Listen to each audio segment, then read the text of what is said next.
Welcome, स्वागत है आप सभी का हमारे एक और नए वीडियो में। प्रभु यीशु मसीह के नाम में आप सभी को जय मसीह की। दोस्तों, आज हमारे वीडियो का टॉपिक होने वाला है कि काम करते हैं यानी कि कुछ मेहनत करते हैं लेकिन सफलता नहीं पाते हैं, इसका कारण क्या है। जी हाँ दोस्तों, आज का जो हमारे वीडियो का टॉपिक है वो यही है कि आप मेहनत तो करते हैं लेकिन जिस काम के लिए आप मेहनत करते हैं उस काम में आप सफल नहीं हो पाते हैं। आज मैं इस वीडियो के माध्यम से आपको बताऊंगा कि कैसे आपको अपने काम में सफलता लेनी है, किस तरह से आप जो काम करेंगे उसमें आपको सफलता मिलेगी और 100% आपको सफलता मिलेगी। आज के वीडियो में आपको पूरी रीति से बताऊंगा। यदि आप प्रभु यीशु मसीह पर विश्वास करते हैं और यीशु पर विश्वास करने के बाद आप बहुत कुछ करना चाहते हैं, अपने जीवन में बहुत सारे काम को करना चाहते हैं, एक अच्छे जॉब पाना चाहते हैं या कुछ भी ऐसे चीज़ों को करना चाहते हैं लेकिन आपको उसमें सफलता नहीं मिल रही, तो आज मैं आपको बताऊंगा कि बाइबल में वो कौन सा वचन है जिसको यदि आप अपने जीवन में लागू करेंगे तो आपके कामों में आपको सफलता मिलनी शुरू हो जाएगी। जो जो काम आपके रुके हुए हैं वो सारे काम आपके शुरू होने लगेंगे यदि आप इन वचनों के आधारित अपने जीवन को चलाएंगे या इन वचनों के अनुसार अपने जीवन को परख कर उसके अनुसार चलेंगे। तो आज के वीडियो में मैं ये बातें बताने वाला हूं, इसीलिए वीडियो को बड़े ध्यान से देखें, पूरा वीडियो देखें, समझने की कोशिश करें और वीडियो को पूरा देखने के बाद अपने मसीह भाई बहनों में वीडियो को शेयर करना बिल्कुल भी ना भूलें। और पहली बार अगर आप हमारे चैनल पर आए हैं, इस वीडियो को देख रहे हैं, तो आप सबसे अनुरोध है कि आप हमारे चैनल को सब्सक्राइब जरूर कर लें, क्योंकि ऐसे ही वचन से रिलेटेड, बाइबल से रिलेटेड वीडियोस हम रोज इस चैनल पर लाते हैं। और साथ ही साथ बेल के आइकन को प्रेस जरूर कर ले ताकि हमारे वीडियोस जब भी चैनल पर डाले जाएंगे आप तक हमारा नोटिफिकेशन पहुंचने पाए। तो दोस्तों चलिए देर नहीं करते हुए आज के इस वीडियो को शुरू करते हैं। तो दोस्तों, जैसे कि मैंने वीडियो की शुरुआत में आपको बता दिया है कि आज मैं बात करूंगा उन लोगों के बारे में जो लोग प्रभु यीशु मसीह पर विश्वास करते हैं और उनके जीवन में बहुत सारे कार्य वो करते हैं लेकिन बहुत सारे कामों में उनको सफलता नहीं मिलती। वो प्रार्थना भी करते हैं उन कामों को लेकर कि परमेश्वर हमारे जीवन में ये कार्य हो जाए, बार बार प्रार्थना करते हैं लेकिन उन कामों में उनको सफलता नहीं मिलती है। और ऐसे में क्या होता है, एक मसीह विश्वासी कमजोर हो जाता है और उसके मन में यह आने लगता है कि परमेश्वर मेरी प्रार्थनाओं को नहीं सुनता, कहीं ना मेरे जीवन में कोई कमी है, शायद मुझे उस कमी को सुधार लेना चाहिए। तो मैं आज इस वीडियो के माध्यम से बताऊंगा कि वो कौन सी चीज है जो आपके जीवन में बाइबल के अकॉर्डिंग सही होनी बहुत जरूरी है। यदि ये काम आपके जीवन में नहीं होगा तो आप कुछ भी करेंगे, आपको सफलता मिलना बहुत मुश्किल है। और अगर आप इन कामों को जो मैं अब आपको बताने वाला हूं अगर आप अपने जीवन में लागू करेंगे तो आपके जीवन में परमेश्वर की ओर से सफलता मिलनी शुरू हो जाएगी। सबसे पहले मैं आपको कुछ बातें बता देना चाहता हूं, बाइबल का एक वचन पढ़ के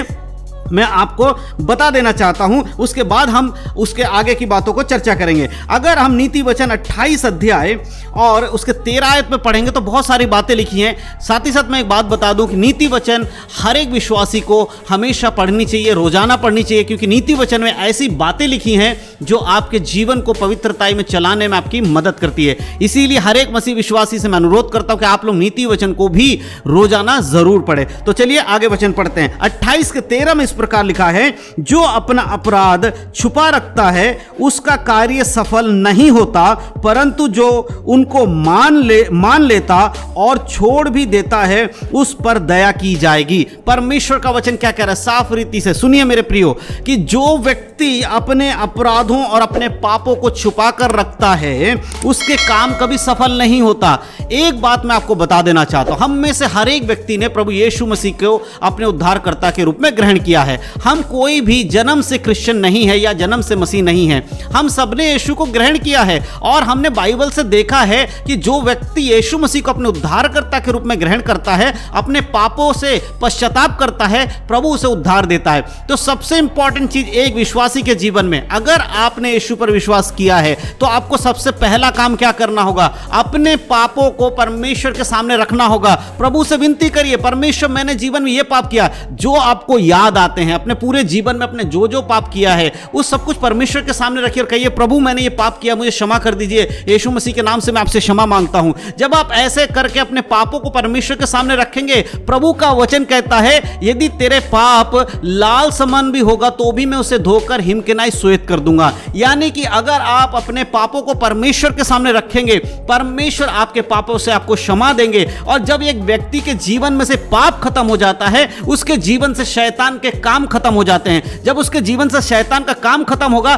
तब परमेश्वर की आशीष आपके जीवन में आना शुरू हो जाएंगी। इसीलिए परमेश्वर का वचन कहता है, जो अपने पापों को छुपा कर रखता है। कई बार बहुत सारे मसीह लोग हैं जो यीशु को तो अपने उद्धारकर्ता के रूप में मान लेते हैं, चर्च भी जाते हैं, प्रार्थना भी करते हैं, बाइबल भी पढ़ते हैं, लेकिन जो अपने अंदर के पापों को आज तक उन्होंने अंगीकार नहीं किया। मेरे प्रियो, इसीलिए प्रभु का वचन कहता, मन फिराओ क्योंकि स्वर्ग का राज निकट है। मन फिराना बहुत जरूरी है। यदि आप यीशु पर विश्वास करते हैं लेकिन अपना मन नहीं फिराते हैं, तो याद रखिए कि परमेश्वर का काम आपके जीवन में नहीं होगा। इसीलिए प्रभु कह रहे हैं, भैया पापों को छुपाकर मत रखो, खोल कर कहो।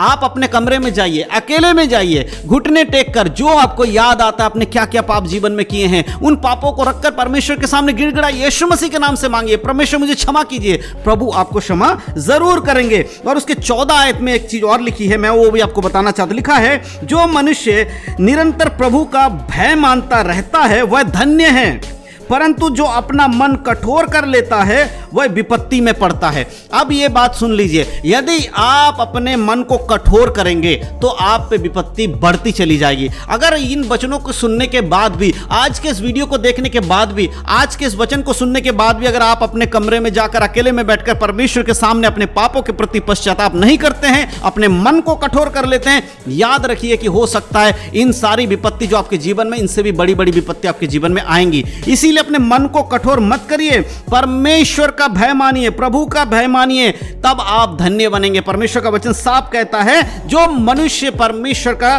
भय मानता, निरंतर प्रभु का भय मानता रहता है वह धन्य है, परंतु जो अपने मन को कठोर कर लेता है उस पर विपत्तियां आती है। मेरे प्रियो, आज आपको देखना होगा, क्या आपके जीवन में परमेश्वर का यह काम है? क्या आपने अपने पापों से पश्चाताप किया है, या फिर आपने ऐसे ही यीशु मसीह को अपने उद्धारकर्ता के रूप में मान लिया है? बहुत बार ऐसा होता है कि शायद किसी के जीवन में चिन्ह और चमत्कार हो जाते हैं। कोई बीमार होता है, चर्च में चले जाते हैं और उसके ऊपर जब प्रार्थना किया जाता है, हाथ रखकर, पास्टर हो कोई भी व्यक्ति जब उसके लिए प्रार्थना करता है तो प्रभु की आत्मा उसे चंगाई दे देती है और वो चंगाई पाकर वो यीशु पर विश्वास करने लगता है। लेकिन मेरे प्रियो, एक बात याद रखिए, चंगाई छुटकारा तो संसार के लिए है, आत्मा के उद्धार के लिए अपने पापों से मन फिराना बहुत जरूरी है। इसीलिए अगर आपने सिर्फ चंगाई पाकर यीशु मसीह को अपने उद्धारकर्ता के रूप में ग्रहण किया, तो आज ही जाकर अपने पापों से मन फिराइएगा, यीशु मसीह के नाम से कहिएगा, परमेश्वर मैं पापी व्यक्ति हूं, मुझे माफ कर दीजिए। चंगाई तो परमेश्वर ने आपको ऐसे ही दे दिया, चंगाई प्रभु सबको देता है, जो उससे प्रार्थना करेगा, सच्चे दिल से मांगे, परमेश्वर से चंगा कर देगा। लेकिन आत्मा का उद्धार, यीशु मसीह का उद्धार उसी के जीवन में आएगा जो यीशु को अपने उद्धारकर्ता के रूप में मानेगा, अपने पापों से पश्चाताप करेगा, पिता पुत्र पवित्र आत्मा के नाम से बपतिस्मा लेगा और एक पवित्रता का जीवन भी जिएगा, यीशु की आज्ञाओं को मानकर चलेगा, वही व्यक्ति उद्धार पाएगा। और जो व्यक्ति इन सारे कामों को करेगा, उसके हर काम परमेश्वर सफल करेगा, क्योंकि परमेश्वर के वचन में लिखा है, जितनों ने मेरी ओर दृष्टि की उनका मुंह कभी काला और लज्जित नहीं हुआ। यदि आज आपके जीवन में, आपके काम में आपको सफलता नहीं मिल रही है, याद रखिए कि आपको जरूरत है परमेश्वर के सामने अपने पापों का अंगीकार करके एक पवित्रता का जीवन जीने की, परमेश्वर के वचन के अनुसार चलने की। और साथ ही साथ जो काम भी आप करते हैं, जिस काम में भी आप हाथ डालते हैं, जो कुछ भी आप करते हैं, उसे प्रार्थना के साथ करें, प्रभु के हाथों में पहले समर्पण करें और कहें, परमेश्वर मैं इस काम को करने जा रहा हूं, मैं चाहता हूं प्रभु आपकी मर्जी इसमें हो। और परमेश्वर से पूछकर ऐसे काम करें, तभी परमेश्वर आपके जीवन में कार्य करेगा। यदि वो काम परमेश्वर की इच्छा के अनुसार नहीं है, तो प्रभु से विनती करें, प्रभु वो काम में मुझे जाने से रोकिए। देखिए, पवित्र आत्मा हमें इसीलिए दिया गया है ताकि हम उन कामों को समझ सके जो परमेश्वर की ओर से, क्योंकि हमें नहीं मालूम हमारे लिए क्या अच्छा है और क्या बुरा है, लेकिन पवित्र आत्मा जानते हैं कि हमें किन चीजों की जरूरत है और किस मार्ग पे हमें चलना है। इसीलिए यीशु ने कहा कि मेरा जाना उत्तम है, ताकि मैं जाऊंगा, तुम्हारे लिए एक सहायक भेजूंगा जो मेरी बातें तुम्हें बताएगा। यानी कि यीशु मसीह की आज्ञाओं को कैसे अपने जीवन में लागू करना है, किस प्रकार से चलना है, यह कौन समझाएगा? पवित्र आत्मा। इसीलिए मेरे प्रिय भाई बहनों, अगर आपके जीवन में कामों को लेकर आप परेशान हैं, किसी भी चीज को लेकर परेशान है, पवित्र आत्मा की सहायता लीजिए, पवित्र आत्मा आपकी सहायता करेंगे। इसीलिए ध्यान रखिए, जो व्यक्ति इन बातों के अनुसार जो मैंने आज बताया अपने जीवन को परखेगा, उसके अनुसार चलेगा, उसके काम सफल होंगे।